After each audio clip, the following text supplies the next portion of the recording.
తన బ్రతుకు మీద అతనికి అసహ్యం కలిగింది. బ్రతుకుట కంటే చచ్చుట మేలని అనిపించిందండి. సూర్యుని క్రింద జరుగుతున్న ఈ కార్యాలన్నీ కూడా వ్యర్థము వ్యర్థము వ్యర్థము వ్యర్థము అని అనిపించింది. కాబట్టి మనం చాలాసార్లు అనుకుంటాం, మనం ఏదో సంపాదించాము, డబ్బు ఉంది, పదవులు ఉన్నాయి అని అనుకుంటాం. కొన్నిసార్లు ప్రియులు ఇవన్నీ ఉన్నప్పుడు కూడా ఒంటరితనం అనేది మనిషికి వేదనను, విరక్తిని, కలవరాన్ని కలిగిస్తుంది. ఒక యవనస్తుడు మ్యూజిక్ ఇన్స్ట్రుమెంట్ని ప్లే చేసి ఒక యవనస్తుడు అతన్ని అడిగారంట, నీ ఫ్యూచర్ ప్లాన్ ఏంటి, నీ ఫ్యూచర్ ప్లాన్ ఏంటి, భవిష్యత్తులో నువ్వేం చేయాలనుకుంటున్నావు అని అడిగారంట. ఒక ఇంటర్వ్యూలో అతను అడిగితే ఆయన చెప్పాడంట, నేను ఆ భవిష్యత్తులో బాగా డబ్బును సంపాదించాలి, రెండవదిగా నేను ఫేమస్ అవ్వాలన్నమాట. సో నాకున్న ఈ విద్యను బట్టి, నాకున్న తెలివిని బట్టి విస్తారంగా డబ్బును నేను సంపాదించాలి. నాన్న ఎవరు మాట్లాడుతున్నారు నాన్న, ప్లీజ్ కొంచెం చూడండి. ఆ డబ్బుని సంపాదించాలి, రెండవదిగా నేను ఫేమస్ అవ్వాలి, నా కీర్తి సుదూర ప్రాంతం వరకు వ్యాపించాలి, అండ్ నేను సంతోషంగా బ్రతకాలని చెప్పాడంట. ఏమేమి కావాలంటే, ఒకటి చెప్పాలి, డబ్బు అంటే వింటున్నారా ఏంటండి? లేకపోతే ఇంతమందిలో ఉన్నాడు ఒంటరిగా లోన్లీగా ఫీల్ అవుతున్నారా? పక్కన 100 మంది ఉన్నా, 1000 మంది ఉన్నా, కొంతమంది ఒంటరిగా కూర్చుని రాత్రి వేళ ఇంటి మీద ఒంటి పిచ్చుకోలాగా కొంతమంది ములుగుతూ ఉంటారు. ఇంతమంది ఉన్నా కూడా నాకు ఎవరున్నారండి? Praise the lord. ఎవరు లేరు. ఆ రోజులు వేసిన గారు ఏదో సందర్భాన్ని బట్టి రాశారు. ఈరోజు కొంతమంది ఎవరు లేరు ఎవరు లేరు ఎవరు లేరు ఎవరు లేరు అని పాడుతున్నాడు ఒక తమ్ముడు. నాన్న కొంచెం మార్చరా, ఇంకొంచెం ముందు చరణానికి వెళ్ళరా అంటే, ఇక అది ఎవరు లేరు ఎవరు లేరు ఎవరు లేరు ఎవరు లేరు. ఒరే బాబు, ఇంతమంది ఉన్నాం కదరా అంటే, ఇంకా ఒంటరిగానే అంటే ఎంతమంది ఉన్నా ఏంటంటే, ఎంతమంది మధ్యలో ఆయన ఉన్నా నేను ఒంటరివాడిని అని ఫీల్ అవుతా ఉన్నాడు. Praise the Lord. ఇంకొక అబ్బాయి పాడుతున్నాడండి, తెల్లవారుజాము లేచి 4 కట్టుకున్న భార్య నీపై కుప్పలాకు. తెల్లవారుజాము లేచి, ఇది 4 లేచి, ప్రభువా గత కాలమంతా నువ్వు నన్ను కాపాడావు, నీకు వందనాలు స్తోత్రాలు అని చెప్పడం పోయి, కట్టుకున్న భార్య నీపై కుప్పలా కూలిన. విచిత్రమైన విషయం సంగతి ఏంటంటే, ఆడికి పెళ్లి కాలేదు.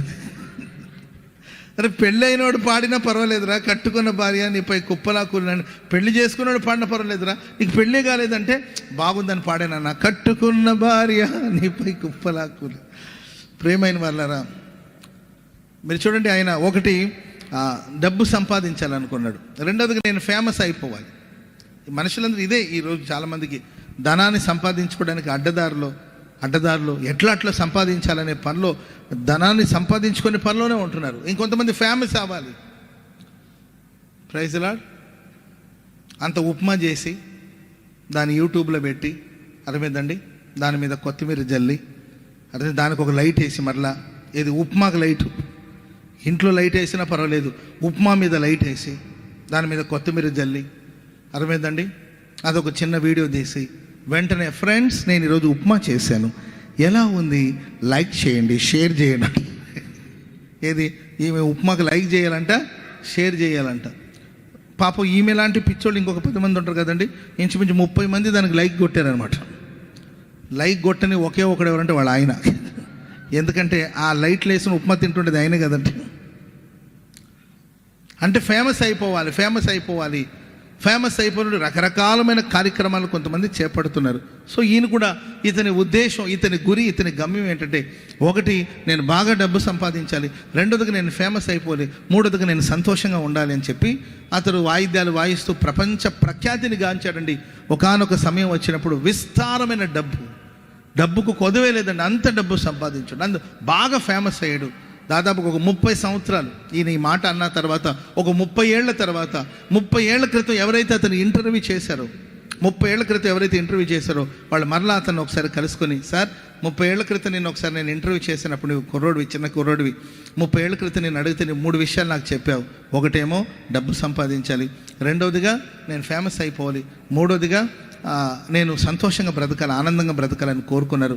సో మీరు సాధించారా, మీరు రీచ్ అయ్యారా, మీరు అనుకున్న గోలు సాధించారా అని అడిగితే అప్పుడు ఆయన అన్నాడంట, డబ్బు అయితే విస్తారంగా సంపాదించాను అండ్ ఫేమస్ అయిపోయాను, ఎక్కడ ఏ గల్లీలో పోతున్నా నన్ను ఇలాగే గుర్తుపట్టేసి పలకరించేస్తున్నారు, విపరీతమైన పబ్లిసిటీ, ఫేమస్ అయిపోయాను. కానీ మూడోది నేను సాధించలేకపోయాను, అదేంటంటే సంతోషం లేకపోతే ఆనందాన్ని నేను పొందలేకపోయాను. ఆనందం కోసం నేను పరితపిస్తున్నాను, సంతోషంగా బ్రతకాలని పరితపిస్తున్నాను. డబ్బు నాకు సంతోషం ఇవ్వలేకపోయింది, లేకపోతే ఈ పేరు ప్రఖ్యాతులు నాకు సంతోషం ఇవ్వలేకపోయింది. ఆ సంతోషం కోసం నేను పరితపిస్తున్నాను, కానీ నాకు ఆ సంతోషం అనేది, ఆనందం అనేది కలగట్లేదు. దేశాలు తిరిగాను, విదేశాలు తిరిగాను, ఎన్నెన్నో కార్యక్రమాలు చేపట్టాను, నాకు ఎక్కడ సంతోషం, ఆనందం అనేది నాకు దొరకట్లేదని తన ఇంటర్వ్యూలో ఆయన చెప్పారంట. చెప్పి సరిగ్గా ఒక వారం రోజుల తర్వాత ప్రియులారా అన్ని న్యూస్ పేపర్లో ఏంటంటే ఒక న్యూస్ వస్తుంది. ఏంటంటే ఆ ఫలానా వ్యక్తి ఏంటండి డ్రగ్స్ తీసుకొని ఆ డోస్ ఎక్కువ అయిపోయి ఒకరోజు ఏంటండి ఒక వారం రోజుల క్రితమే చెప్పాడు, ఆనందాన్ని నేను పొందాలనుకుంటున్నాను కానీ పొందలేకపోతున్నాను. ఓ వారం రోజులు అయినా ఆ డ్రగ్స్ డోసేజ్ ఎక్కువ అయిపోయి ఆయన చివరికి చనిపోయాడంట.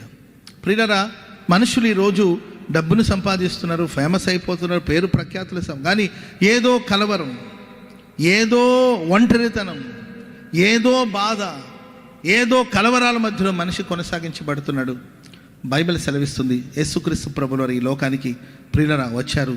ఆయన ఇమ్మానుయేలుగా ఈ లోకానికి వచ్చారు. ఇమ్మానుయేలు అంటే ఆయన మనకు తోడుగా ఉన్నాడు. చెప్పండి కూడా మొదలు గట్టిగా ఆయన మనకు తోడుగా ఉన్నాడు.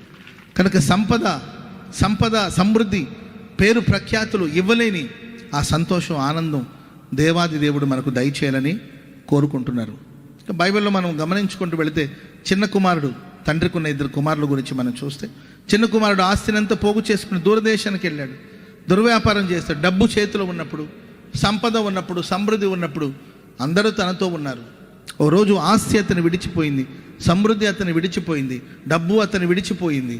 అప్పుడు మనుషులందరూ కూడా అతనికి దూరం అయిపోయారు. చివరికి పందులు తినే పొట్టు తిని తన కడుపును నింపుకోవాలని కోరినప్పటికీ అది కూడా అతనికి లభించలేదు, దొరకలేదండి. అప్పుడు తన మనసును మార్చుకుని తండ్రి ఎదుకైనా ఎప్పుడైతే తిరిగి వచ్చాడో అతడు దూరంగా ఉండగానే తండ్రి చూసి అట్నుండి అతడు పరిగెత్తుతున్నాడు, ఇటు నుండి తండ్రి పరిగెత్తుకుంటూ వెళ్ళి ఆయన మెడ మీద పడి ముద్దు పెట్టుకున్నాడు. స్తోత్రం చెప్పండి అందరూ గట్టిగా హల్లెలూయా.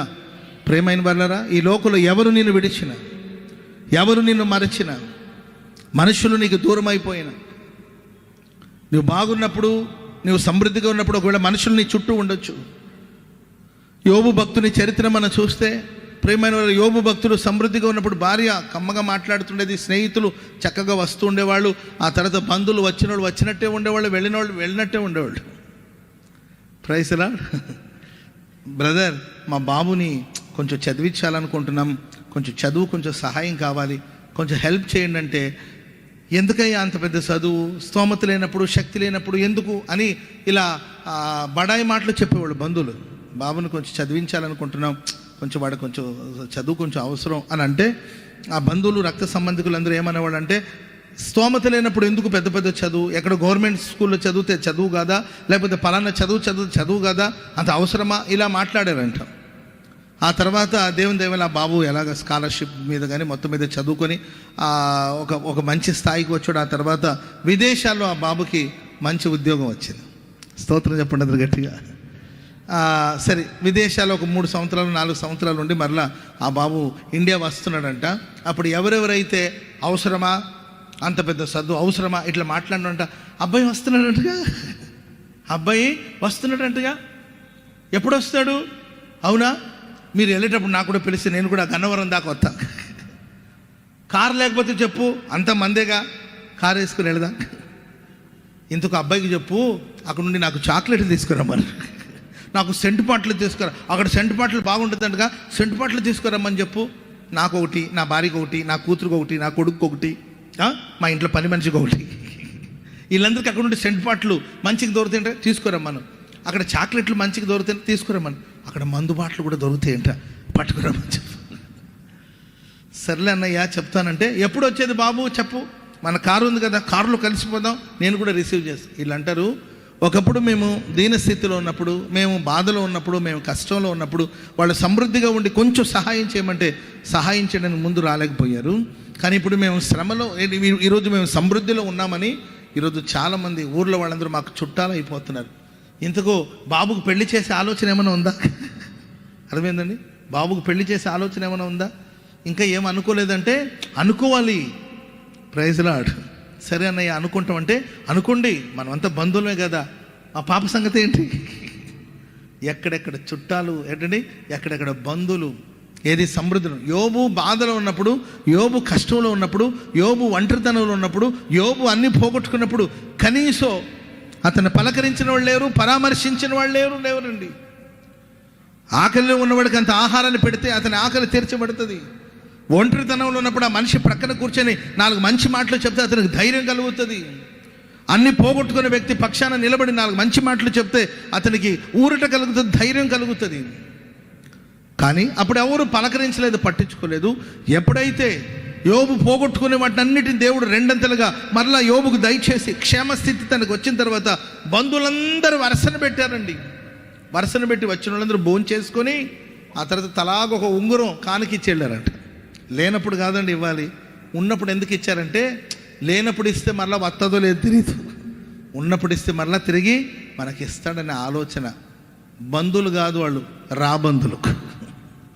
ఎవరండి వాళ్ళు? బంధువులు కాదు, రాబంధులు. దేవుని ప్రియులారా, మరి నీ ఆర్థిక స్థితిని బట్టి, ఒకవేళ నీకున్న దీన స్థితిని బట్టి కావచ్చు, నీకున్న అనారోగ్యాన్ని బట్టి కావచ్చు, మనుషులు నేను ఒంటరివాడిగా చేశారేమో, నేను ఒంటరిగా మిగిలిపోయాము. ఈ ప్రశస్త రాత్రి ఇమ్మానుయేలు ప్రభుగా నా దేవుడు నీకు తోడుగా ఉండబోతున్నాడు. చెప్పలు కూడా మొదలు గట్టిగా. నేను ఏమాత్రం విడువడు, ఎన్నడు ఎడబాయడు. సదాకాలం ప్రభు మనకు తోడుగా ఉండే దేవుడు. ఆమేన్ చెప్పండి గట్టిగా.